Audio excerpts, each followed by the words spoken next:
ಸ್ಪರ್ಧಾರ್ಥಿಗಳಿಗೆ ಈ ದಿನದ ಶುಭಾಶಯ ಕೋರ್ತಾ ನಿನ್ನೆ ಹಿಂದಿನ ದಿನ ಏನು ಚರ್ಚೆ ಆಗಿದ್ರೆ ಇಲ್ಲಿ ಎಕ್ಸಾಮ್ ನಡೆದಿತ್ತು ಯಾವುದೇ TET ಎಕ್ಸಾಮ್. ಇಲ್ಲಿ ಹಿಂದಿನ ದಿನ TET ಎಕ್ಸಾಮ್ ನಡೆದಿತ್ತು. ಆ TET ಎಕ್ಸಾಮ್ನಲ್ಲಿ ಇರುವಂತಹ 150 ಮಾರ್ಕ್ಸಲ್ಲಿ ಅಲ್ಲಿ ಯಾವುದಿರಲಿ ಸೋಷಿಯಲ್ ಸೈನ್ಸ್ ಮತ್ತು ಇಲ್ಲಿ ಅದರ ಪ್ರಮುಖವಾದಂಥ ಕೀ ಆನ್ಸರ್ಗಳು. ಆ ಪ್ರಮುಖ ಕೀ ಆನ್ಸರ್ಗಳು ಯಾವ್ಯಾವು, ಯಾವುದ ಆನ್ಸರ್ ನೆಕ್ಸ್ಟ್ ಅದೇ ಆನ್ಸರ್ ಯಾಕ, ಹೌ ಟು ಎಲಿಮಿನೇಟ್. ಇಲ್ಲಿ ಒಂದು ವೇಳೆ ಆನ್ಸರ್ ಗೊತ್ತಿಲ್ಲ ನಿಮ್ಗೆ, ಆನ್ಸರ್ ಗೊತ್ತಿಲ್ಲ ಅಂದ್ರೂ ಕೂಡ ಅದರ ಆನ್ಸರ್ ಇದೆ ಅಂತ ಕಂಡು ಹಿಡಿಯುವುದು ಹೇಗೆ, ಈ ಎಲ್ಲ ವಿಧಾನಗಳನ್ನು ನಮ್ಮ ಅಚೀವರ್ಸ್ ಅಡ್ಡ ಯೂಟ್ಯೂಬ್ ಚಾನಲ್ ಮುಖಾಂತರ ನಿಮ್ಮಲ್ಲಿ ಹಂಚಿಕೊಳ್ಳಲು ಅಥವಾ ಚರ್ಚಿಸಲು ಬಂದಿವೆ. ಹಾಗಾಗಿ ಮತ್ತೊಮ್ಮೆ ನನ್ನ ಎಲ್ಲ ಸ್ಪರ್ಧಾರ್ಥಿಗಳು ಮತ್ತು ನನ್ನ ಎಲ್ಲ TET ಸಹಪಾಠಿಗಳಿಗೆ ಈ ದಿನದ ಶುಭಾಶಯಗಳು. ನೋಡಿ, ಮೊದಲನೇದಾಗಿ ಏನಂತ ಕ್ವಶನ್ ಇದೆ, ಭಾರತದೊಂದಿಗೆ ಭೂಗಡಿಯನ್ನು ಹಂಚಿಕೊಂಡಿರುವ ದೇಶ ಯಾವುದು? ಏನಾಗತ್ತಲ್ಲಿ ಎ ಯಾವುದಿದೆ, ಬಾಂಗ್ಲಾದೇಶ. ಬಿ ಯಾವುದೈತಿ, ಮಯನ್ಮಾರ್. ನೆಕ್ಸ್ಟ್ ಭೂತಾನ್, ಮಾಲ್ಡೀವ್ಸ್. ಏನು ಕೇಳಿದ್ರಿ, what they are going to mention here, land border, ಭೂಗಡಿ ಅಂತ ಹೇಳಿ. ಭೂಗಡಿ ಅಂತಂದ್ರೆ ಯಾವ್ದು ಬರ್ತಿರ್ಲಿ, ಬಾಂಗ್ಲಾದೇಶ ಭೂಗಡಿ ಒಂದೈತಿ, ಮಯನ್ಮಾರ್ ಭೂಗಡಿ ಒಂದೈತಿ, ನೆಕ್ಸ್ಟ್ ಭೂತಾನು ಭೂಗಡಿ ಒಂದೈತಿ, ಮಾಲ್ಡೀವ್ಸ್ ಭೂಗಡಿ ಒಂದೈತಿ. ಅವ್ರು ಕೇಳಿದ ಕ್ವಶನ್ ಏನ್ರಿ, ಭೂಗಡಿ ಹೊಂದದ ಅಂತ ಹೇಳಿ. ಭೂಗಡಿ ಹೊಂದದ ಅಂತಂದ್ರೆ ಯಾವ್ದು ಬರ್ತದೆ, ಭೂಗಡಿ ಹೊಂದದ ಅಂತ ನೋಡಿ ಏನ್ ಮೆನ್ಷನ್ ಮಾಡ್ರಿ, ಭೂಗಡಿ ಹೊಂದಿಕೊಳ್ಳದಿರುವ ಯಾವ್ದಾದ್ರು ಆನ್ಸರ್, ಮಾಲ್ಡೀವ್ಸ್. ಆನ್ಸರ್ ಯಾವ್ದ್ರಿ, ಮಾಲ್ಡೀವ್ಸ್.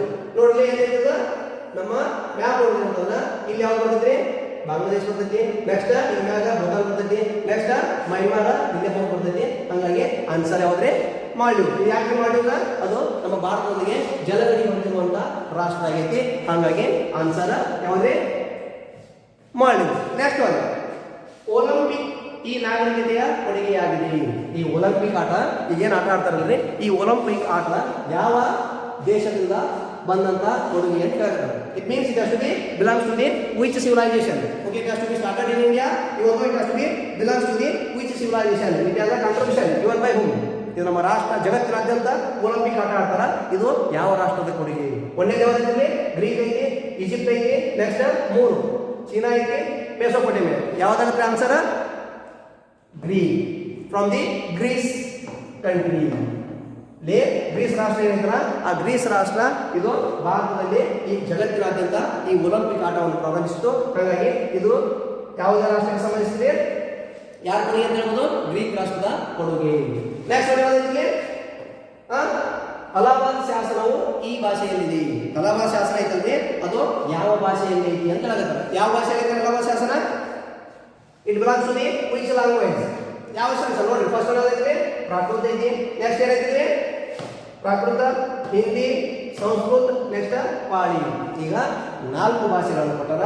ಈ 4 ಭಾಷೆಗಳನ್ನು ಕೊಟ್ಟಲ್ಲಿ ಇದರಲ್ಲಿ ಪ್ರಮುಖವಾಗಿ ಯಾವುದಾಗುತ್ತಾ, ಯಾವುದಾಗುತ್ತೆ, ಯಾವುದಾಗುತ್ತೆ ಆನ್ಸರ್? ಆನ್ಸರ್ ಯಾವುದಾದ್ರಲ್ಲಿ, ಸಂಸ್ಕೃತ. ಯಾವ ಭಾಷೆ ಸಂಬಂಧಿಸಿದ್ದು, ಸಂಸ್ಕೃತದಲ್ಲಿ ಐತಿ. ಹೀಗಾಗಿ ಈ ಸಂಸ್ಕೃತ ಭಾಷೆಯಲ್ಲಿ ರಚನೆಯಾದಂತಹ ಈ ಅಲಹಾಬಾದ್ ಶಾಸನ ಯಾರ ಮನೆತನಕ್ಕೆ ಸಂಬಂಧಿಸಿದೆ, ಯಾವ ರಾಜ ಮನೆತನದ ಕೊಡುಗೆ? ಇದು ಯಾರ್ದು, ಗುಪ್ತ ಮನೆತನಕ್ಕೆ ಸಂಬಂಧಿಸಿದಂತ ಕೊಡುಗೆ. ಗುಪ್ತರ ಹರೀಶನ ರಚನೆ ಮಾಡಿರ್ತಾನ. ಇದರ ಮಾಹಿತಿ ಓಕೆ ಇದು ಅಲಹಾಬಾದ್ ಸಂಸ್ಕೃತ ಭಾಷೆಯಲ್ಲಿ ಐತಿ. ಅದು ಯಾವುದ್ರ ಬಗ್ಗೆ ಮಾಹಿತಿ ಕೊಡ್ತೈತಿ, ಯಾರ ಬಗ್ಗೆ ಮಾಹಿತಿ ಕೊಡ್ತೈತಿ, ಸಮುದ್ರಗುಪ್ತನ ಜೀವನ ಮತ್ತು ಸಾಧನೆಯ ಬಗ್ಗೆ ಮಾಹಿತಿ ಕೊಡುವಂತಹ ಅಲಹಾಬಾದ್ ಶಾಸನ ಯಾವ ಯಾವ ಭಾಷೆಯಲ್ಲಿ ಐತಿ, ಸಂಸ್ಕೃತ ಭಾಷೆಯಲ್ಲಿ ಐತಿ. ಇದನ್ನ ರಚನೆ ಮಾಡಿದ್ರೆ ಯಾಕೆ, ಹರಿಶೇನ. ಇದನ್ನ ರಚಿಸಿದವ ಹರಿಶೇನ. ಅದು ಇನ್ಫಾರ್ಮೇಶನ್ ಕೊಡೋದು ಯಾರಲ್ಲಿ, ಸಮುದ್ರಗುಪ್ತನ ಜೀವನ, ಸಮುದ್ರ ಗುಪ್ತನ ಜೀವನ ಮತ್ತು ಅವನ ಏನು ಆಡಳಿತ, ಸಮುದ್ರಗುಪ್ತನ ಜೀವನ ಮತ್ತು ಆಡಳಿತದ ಬಗ್ಗೆ ಮಾಹಿತಿ ಕೊಡುವಂತಹ ಪ್ರಮುಖ ಪ್ರಶಸ್ತಿ ಶಾಸನ ಯಾವುದೇ ಅಲಹಾಬಾದ್ ಶಾಸನ. ನೆಕ್ಸ್ಟ್ ಯಾವ್ದು ಕ್ವಶನ್, ಖಗೋಳಶಾಸ್ತ್ರದ ಕುರಿತು ಪಂಚ ಸಿದ್ಧಾಂತಿಕವನ್ನು ಬರೆದವರು ಯಾರು? ಖಗೋಳಶಾಸ್ತ್ರ ಐತಿ. ಈ ಖಗೋಳಶಾಸ್ತ್ರಕ್ಕೆ ಸಂಬಂಧಿಸಿದಂತ ಪಂಚ ಸಿದ್ಧಾಂತಿಕ ಕೃತಿಯನ್ನು ಯಾರು ಬರೆದರು ಅಂತ ಕೇಳಾಗತ್ತೆ. ಯಾರು ಬರೆದಲ್ಲಿ ಫಸ್ಟ್ ಯಾವ್ದೈತಿ, ಚರಕ ಐತಿ. ಸೆಕೆಂಡ್ ಒನ್ ಸುಶ್ರುತ ಐತಿ. ನೆಕ್ಸ್ಟ್ ವರಾಹಮಿಹಿರ ಐತಿ. ನೆಕ್ಸ್ಟ್ ಆರ್ಯಭಟ ಅಂತ ಐತಿ. ಯಾರ ಆನ್ಸರ್ ಯಾವ್ದಾಗುತ್ತೆ, ಆನ್ಸರ್ ಯಾವ್ದು ಯಾವ್ದ್ರಿ, ವರಾಹಮಿಹಿರ. ವರಾಹಮಿಹಿರ ಯಾರೇ ಈ ಖಗೋಳ ಶಾಸ್ತ್ರದ ಕುರಿತಾದ ಪಂಚ ಸಿದ್ಧಾಂತಿಕ ಏನೈತಂದ್ರೆ ಇದನ್ನ ಪುಸ್ತಕ ಬರ್ತಾವ. ಮತ್ತೆ ಇವ್ರು ಯಾರು ಚರಕ ಯಾವ್ದು ಬಂದ, ಚರಕ ಯಾವ್ದು ಬಂದಿದೆ. ನೆಕ್ಸ್ಟ್ ಸುಶ್ರುತ ಯಾವ್ದು ಬರ್ದ. ನೆಕ್ಸ್ಟ್ ಯಾರು ಆರ್ಯಭಟ ಯಾವುದು ಮಾಡೋದು ಚರಕ ಸಂಹಿತೆ ಅಂತ ಕರೀತಾನ. ನೆಕ್ಸ್ಟ್ ನೋಡ್ರಿ ಚರಕ ಸಂಹಿತೆ ಯಾರು ಬರೀತಾರ ಚರಕ ಬರೀತಾರೆ. ನೆಕ್ಸ್ಟ್ ಸುಶ್ರುತ ಯಾವ್ದು ಬರ್ತಾರ ಸುಶ್ರುತ ಸಂಹಿತೆ ಅಂತ ಬರೀತಾರೆ.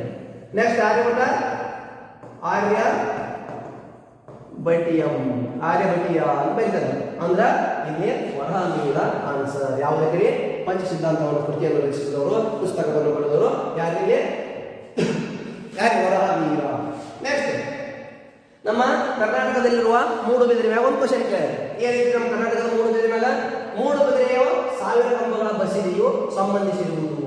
ಮೂಡುಬಿದಿರೆಯಲ್ಲಿ 1000 ಕಂಬಗಳ ಬಸಿದೆ ಐತಂತೆ. ಆ ಬಸಿದೆಯನ್ನ ಯಾರು ನಿರ್ಮಿಸಿದ್ರು, ಯಾವ ಮನೆತನಕ್ಕೆ ಸಂಬಂಧಿಸಿದ ಕೊಡುಗೆ ಅಂತ ಹೇಳಿದ್ದಾರೆ.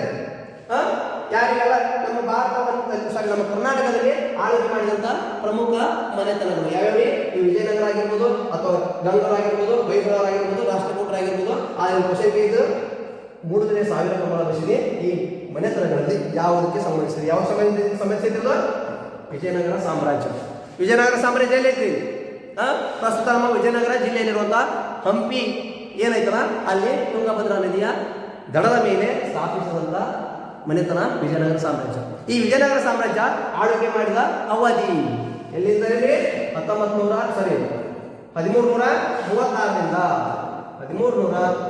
1646ರವರೆಗೆ ಆಳ್ವಿಕೆ ಮಾಡಿದಂತ ಪ್ರಮುಖ ಮನೆತನ.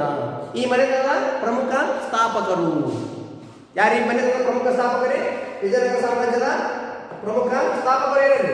ಫಸ್ಟ್ ಏನು ನೋಡಿದ್ವಿ, it has to be established in the year of 1336ರಿಂದ ಸ್ಥಾಪನೆ ಮನೆತನ ಸ್ಥಾಪನೆ ಆಯಿತು. ನೆಕ್ಸ್ಟ್ 1746 ಆಳ್ವಿಕೆ ಮಾಡಿತು. ಈ ಆಳ್ವಿಕೆ ಮಾಡಿದ ನಂತರ ನೆಕ್ಸ್ಟ್ ಉತ್ತರ ಭಾರತದ ಯಾರು ಖಿಲ್ಜಿ ಮನೆತನದ ಹೋರಾಟದೊಂದಿಗೆ ಈ ನಮ್ಮ ವಿಜಯನಗರ ಸಾಮ್ರಾಜ್ಯ ಅಂತ್ಯವಾಯಿತು. ಓಕೆ, ಅದೇನೇ ನಮ್ಮ ವಿಜಯನಗರ ಸಾಮ್ರಾಜ್ಯದ ಲಾಂಛನ ಯಾವುದೇ ವರಾಹ. ಈ ಮನೆತನದ ಪ್ರಮುಖ ಸ್ಥಾಪಕರು ಯಾರೇ? ಮನೆತನದ ಪ್ರಮುಖ ಸ್ಥಾಪಕರು ಯಾರೇ? ಅಬ್ಬುಕ್ಕ ಮಾಮು.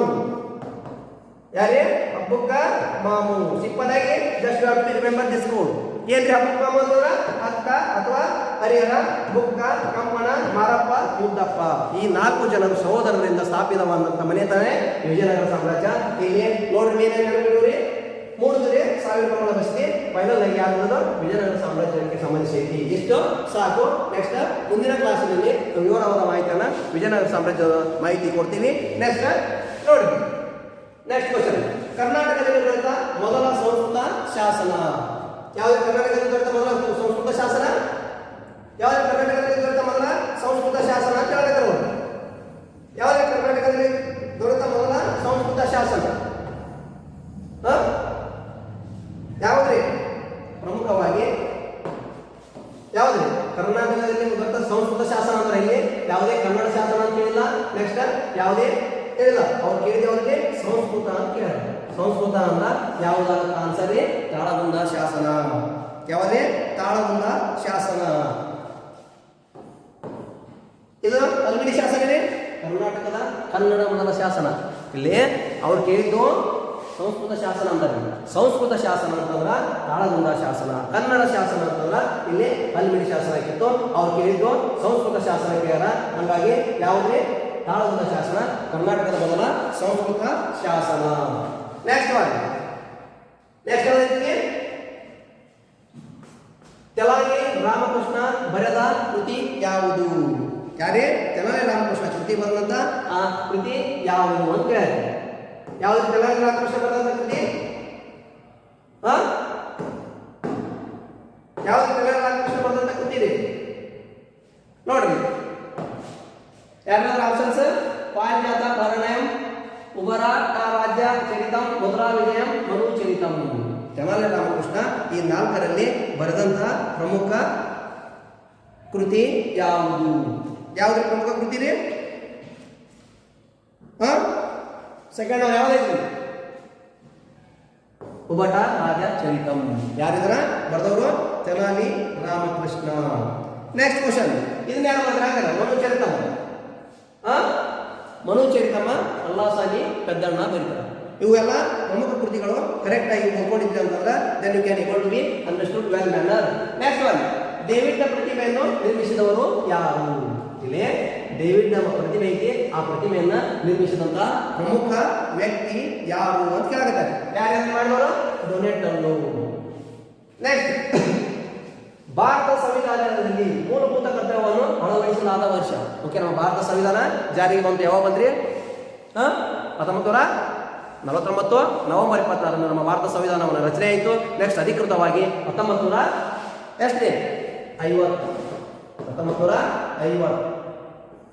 ನೆಕ್ಸ್ಟ್ ಜನವರಿ 26 ಜಾರಿಗೆ ಬಂತು. ನೆಕ್ಸ್ಟ್ ಅದು ರಚನೆ ಆಗಿದ್ದು 1949 ನವೆಂಬರ್ 26 ರಚನೆ ಆಯಿತು.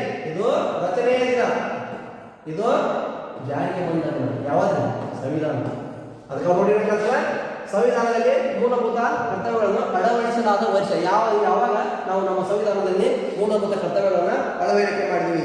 When our Indian constitution has to be came into being we didn't add the fundamental rights.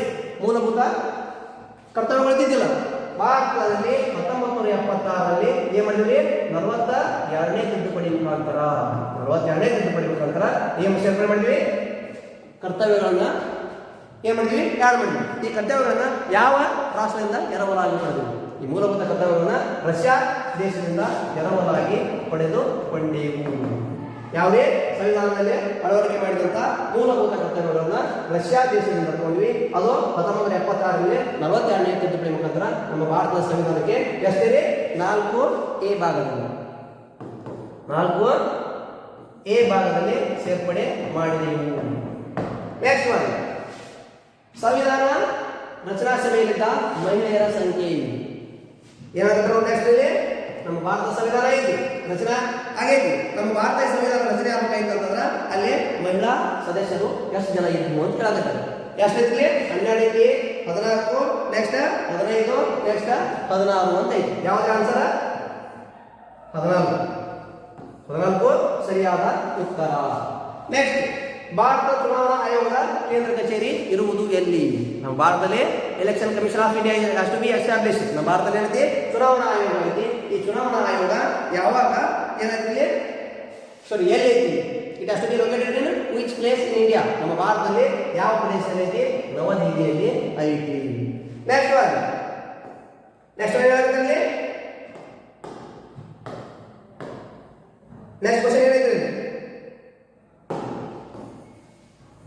ರಾಷ್ಟ್ರಾಧ್ಯಕ್ಷರ ಹುದ್ದೆಗೆ ಅವಕಾಶ ಕಲ್ಪಿಸಿಕೊಳ್ಳುವ ನಮ್ಮ ಸಂವಿಧಾನದ ವಿಧಿ ಯಾವುದು? ಓಕೆ, ನಮ್ಮ ಭಾರತ ಸಂವಿಧಾನದಲ್ಲಿ ಏನೈತಿ?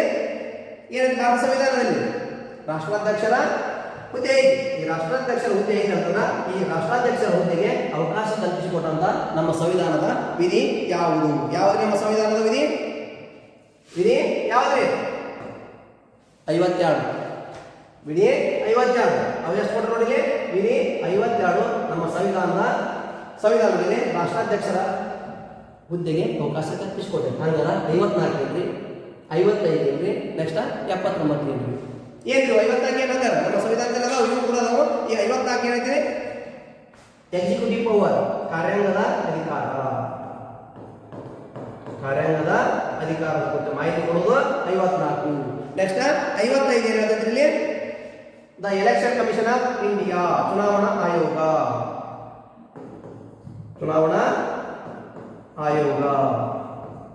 ನೆಕ್ಸ್ಟ್ 52 ಏನಾಗುತ್ತೆ? ನಮ್ಮ ಭಾರತದ ರಾಷ್ಟ್ರಪತಿ ಹುದ್ದೆ.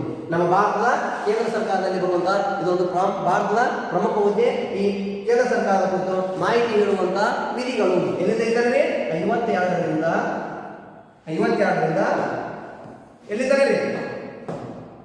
52ರಿಂದ 151ರವರೆಗೆ ನಮ್ಮ ಕೇಂದ್ರ ಸರ್ಕಾರದ ಕುರಿತು ಮಾಹಿತಿ ಹೇಳ್ತಾವು. ಹಾಗಾಗಿ ನಮ್ಮ ಕೇಂದ್ರ ಸರ್ಕಾರದ ಕುರಿತು ಮಾಹಿತಿ ಹೇಳುವಲ್ಲಿ ಮೊದಲನೇದು 52ರಿಂದ ಸ್ಟಾರ್ಟ್ ಆಗೈತಿ. 52ನೇದು ರಾಷ್ಟ್ರಪತಿಯವರ ಕುರಿತು ಮಾಹಿತಿ ಹೇಳುತ್ತದೆ. ನೆಕ್ಸ್ಟ್ 52ರಿಂದ 156ರವರೆಗೆ ಬರುವುದು ಕೇಂದ್ರ ಸರ್ಕಾರ.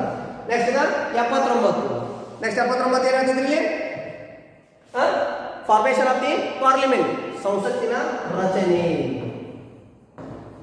ಸಂಸತ್ತಿನ ರಚನೆಯ ಬಗ್ಗೆ ಮಾಹಿತಿ ಇರುವಂತಹ ವಿಧಿ ಯಾವುದೇ?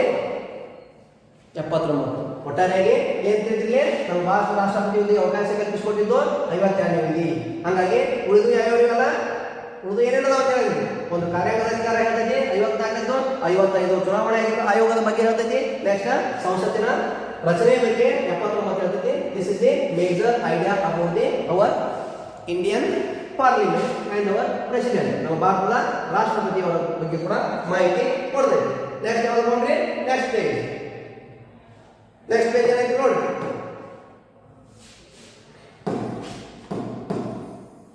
ನೆಕ್ಸ್ಟ್ ಪೇಜ್ ನೋಡಿ. ನೆಕ್ಸ್ಟ್ ಪೇಜ್ ಏನಾಗುತ್ತೆ ಇಲ್ಲಿ, what has to be major idea by our questions.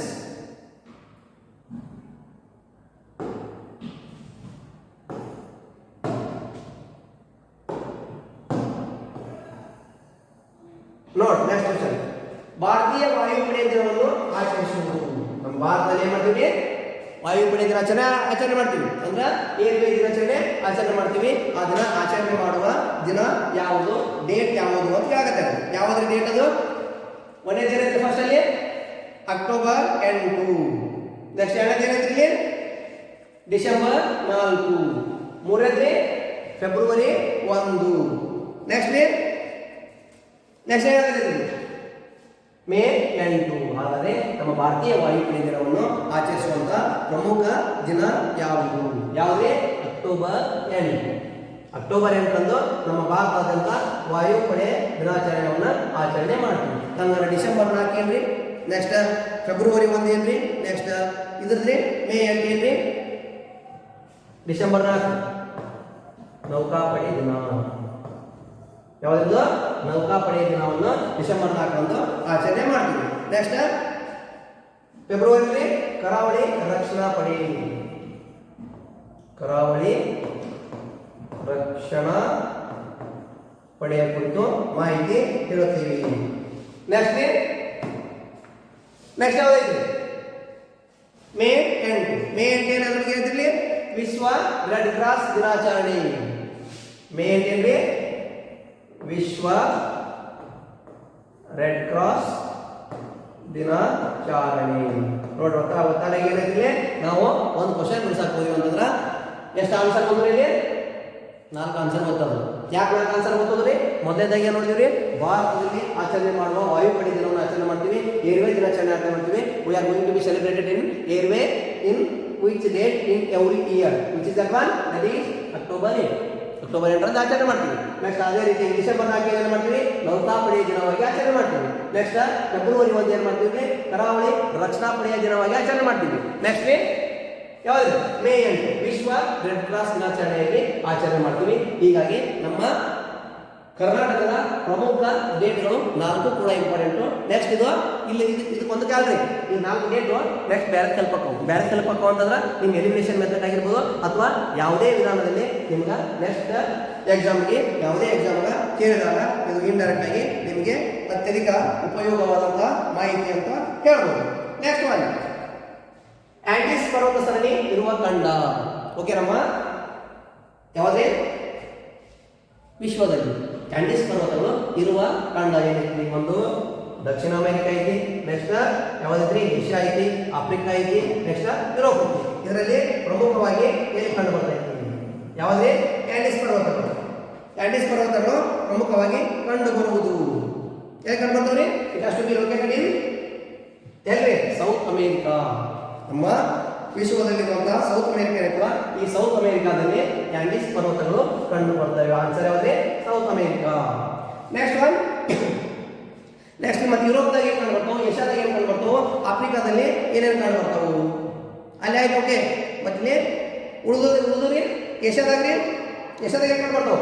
ನಮ್ಮ ಏಷ್ಯಾ ಖಂಡದಲ್ಲಿ ಹಿಮಾಲಯ ಪರ್ವತಗಳಾಗಿರ್ಬೋದು, ಅಥವಾ ಕಾರಕೋರಂ ಶ್ರೇಣಿ ಆಗಿರ್ಬೋದು, ಅಥವಾ ನಮ್ಮ ಭಾರತದಲ್ಲಿರುವಂತಹ ಪ್ರಮುಖ ಹಿಮಾಲಯ, ಮಹಾ ಹಿಮಾಲಯ, ಮಧ್ಯ ಹಿಮಾಲಯ ಇವೆಲ್ಲ ಕೂಡ ಇಲ್ಲಿ ಬರ್ತವೆ. ಬಟ್ ಇಲ್ಲಿ ಯುರೋಪ್ದಾಗ್ರಿ ಆಲ್ಪ್ಸ್ ಪರ್ವತ ಅಲ್ಲೇ ಬರ್ತಾವ್ರಿ, ಆಲ್ಪ್ಸ್.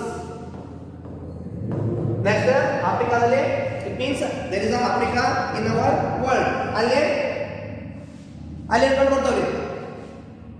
ಯಾವ ಮೌಂಟೇನ್ ಕಂಡು ಬರ್ತೈತಿ? Atlas mountain. ಯಾವ್ದ್ರಲ್ಲಿ ಕಂಡು ಬರೋದು? Atlas mountain. ಓಕೆ ನೋಡಿ ಮಕ್ಕಳು ಹೇಳಿದ್ರೆ ನಮಗ ಅವೆಲ್ಲ ಜನರಲ್ ನಾಲೆಜ್ ತಿಳ್ಕೊಳ್ಳಿ. ಇಲ್ಲಿ ಏಷ್ಯಾದಲ್ಲಿ ಹಿಮಾಲಯ ಪರ್ವತಗಳು ಅಂತ ಐತಿ. ನೆಕ್ಸ್ಟ್ ಒತ್ತ ನಮ್ಮ ಆನ್ಸರ್ ಏನ್ರಿ ಆಂಡೀಸ್ ಪರ್ವತಗಳು ಕಂಡು ಬರುವುದು ದಕ್ಷಿಣ ಅಮೆರಿಕಾದಲ್ಲಿ. ನೆಕ್ಸ್ಟ್ ಏನಿದೆ ಏಷ್ಯಾದ ಚಿಕ್ಕ ದೇಶ ಯಾವುದು? ನಮ್ಮ ಏಷ್ಯಾ ಖಂಡ ಐತಿ. ನಮ್ಮ ಈ ಏಷ್ಯಾ ಖಂಡದಲ್ಲಿ ಅತ್ಯಂತ ಚಿಕ್ಕದಾದ ದೇಶ ಯಾವುದು? ಚಿಕ್ಕ ದೇಶ ಯಾವುದಿದೆ? There is a Maldives. ಇದು ಯಾವುದೇ ಚಿಕ್ಕ ದೇಶ ಅಂತ ಹೇಳ್ಬೋದು. ಓಕೆ ನೆಕ್ಸ್ಟ್ ಒನ್ ಚಿಕ್ಕ ದೇಶ ಯಾವ್ದು? ನೆಕ್ಸ್ಟ್ ಒನ್ ಇದನ್ನು ವಿಶ್ವದ ಕಾಫಿ ಬಂದರು ಎಂದು ಕರೆಯಲಾಗುತ್ತದೆ. ವಿಶ್ವದ ಕಾಫಿ ಬಂದರು ಎಂದು ಯಾವ ಪ್ಲೇಸ್? ಓಕೆ ಏನೈತಿ ವಿಶ್ವ ಅಂತ ಹೇಳಿ ಕರ್ನಾಟಕ ಅಲ್ಲ, ಇಂಡಿಯಾ ಅಲ್ಲ. They are going to be mention in world which is the port of world. ನೋಡಿ ಏನಾಗುತ್ತೆ ಬ್ರೆಜಿಲ್ ಐತಿ, ಮೆಕ್ಸಿಕೋ ಐತಿ, ರಿಯೋ ಡಿ ಜನರೋ ಐತು, ನೆಕ್ಸ್ಟ್ ವೆಸ್ಟ್ ಇಂಡೀಸ್ ಐತಿ. ಆನ್ಸರ್ ಯಾವ್ದ್ರಿ ರಿಯೋ ಡಿ ಜನರೋ. ಯಾಕೆ ರಿಯೋ ಡಿ ಜನರೋ? ಮತ್ತು ಬ್ರೆಜಿಲ್ ಅಲ್ಲಿ ನಮಗೆ ಕಾಫಿ ಜಾಸ್ತಿ ಬರ್ತಾರ, ಮತ್ತು ಬ್ರೆಜಿಲ್ ಅಂತ ಹಾಕ್ಬೋದು ಅಂತ ಒಂದೇ ಆನ್ಸರ್ ನಾವು ಕೊಟ್ಟಾರ. ಆದ್ರೆ ಈ ರಿಯೋ ಡಿ ಜನರೋ ಏನ್ ಬರ್ತೈತಿ ಆ ಬ್ರೆಜಿಲ್ ರಾಷ್ಟ್ರದಲ್ಲೇ ಬರ್ತೈತಿ. ಹಾಗಾಗಿ ಆನ್ಸರ್ ಯಾವ್ದ್ರಿ the Rio de Janeiro. Okay Rio de Janeiro ಏನ್ ಬರ್ತೈತಿ ಬ್ರೆಜಿಲ್ ಅಲ್ಲೇ ಬರ್ತೈತಿ. ಬಟ್ ಅವ್ರು ಕೇಳಿದ್ರಿ ಪೋರ್ಟ್ ವಿಶ್ವದ ಕಾಫಿ ಬಂದರು ಪೋರ್ಟ್ ಅಂತ ಕೇಳ. ಪೋರ್ಟ್ ಅಂದ್ರೆ ಅಲ್ಲಿ ಬ್ರೆಜಿಲ್ ಅನ್ನುವಂಥ ಪ್ರಮುಖ ಕೋಸ್ಟಲ್ ಏರಿಯಾದಲ್ಲಿರುವಂಥ ಇದೊಂದು ಪೋರ್ಟ್ ಇಲ್ಲಿ ಪ್ರಮುಖ ಜಾಸ್ತಿಯಾಗಿ ಏನ್ರಿ ಎಕ್ಸ್ಪೋರ್ಟ್ ಇಂಪೋರ್ಟ್ ಮಾಡ್ತಾರೆ. ಅದಕ್ಕೆ ವಿಶ್ವದ ಕಾಫಿ ಬಂದರು ಅಂತ ಕರೀತಾರೆ. ನೆಕ್ಸ್ಟ್ ಒನ್ ಆರ್ಕಟಿಕ್ ವೃತ್ತದ ಮತ್ತೊಂದು ಹೆಸರೇನು? ಆರ್ಕಟಿಕ್ ವೃತ್ತ ಐತಿ ಇಲ್ಲೇ ನೋಡಿ. This is the world. In this world this is the equator. Equator called as the zero degree. Next one ಯಾವುದು? ನೆಕ್ಸ್ಟ್ ಮೂರು traffic of cancer, traffic of Capricorn. Next Arctic circle, Antarctic circle. ಈ Arctic circle Antarctic circle ಅದು ಅವ್ರು ಹೇಳ್ತಾರೆ Antarctic ವೃತ್ತದ ಮತ್ತೊಂದು ಹೆಸರು. Antarctic ವೃತ್ತ ಅಂದ್ರೆ ಏನು?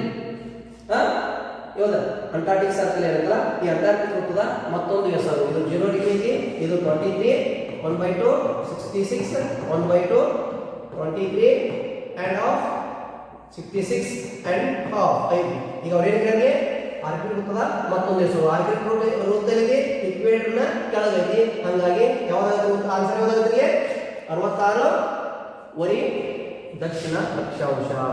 ಆನ್ಸರ್ ಯಾವ್ದೇ ಇದು ಹೇಳಿದ್ರೆ. ನೆಕ್ಸ್ಟ್ ಒನ್ ವಾಯುಮಂಡಲದ ಅತ್ಯಂತ ಕೆಳಪದರ.